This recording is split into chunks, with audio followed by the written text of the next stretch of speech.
Now in business, national carrier Kenya Airways has launched its inaugural direct flight to Gatwick, London. Senior management at KQ are optimistic that the new route will break even in under a year. Jimmy Mbogo was on board the inaugural flight and now takes us through the journey from Nairobi to London, which has been touted as a strategic addition. Having dinner in Nairobi and breakfast in London, especially the southern side of London, particularly in Gatwick.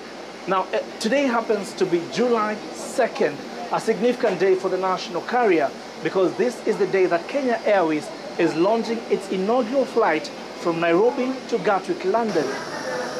And one after the other, the passengers boarded the Boeing 787-8, a journey that the airline says is expected to increase their passenger numbers by an additional 700 new seats every week. But just why did the national carrier opt for a destination so close to one of its most significant routes? Gatwick also will facilitate a lot of trade volumes, including about 40% boost in our belly capacity. So here we'll be able to move goods more quickly between Nairobi and London, and also create a lot more opportunities for our exporters into the UK. Cabinet Secretary for Roads and Transport David Chirchir expressing optimism over the route's potential to be scaled to a daily flight from the current 3 times weekly flights scheduled for Wednesday, Friday and Sundays.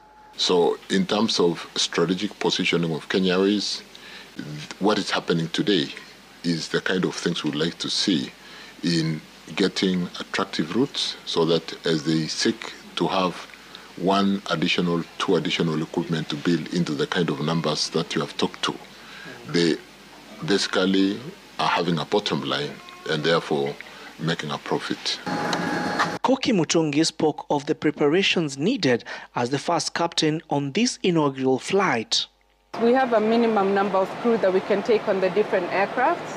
Fuel is determined by a lot of things. There is the weight, and the weight again will be how many passengers are you carrying, how much cargo do you have, how far do you have to fly, what level are you flying at.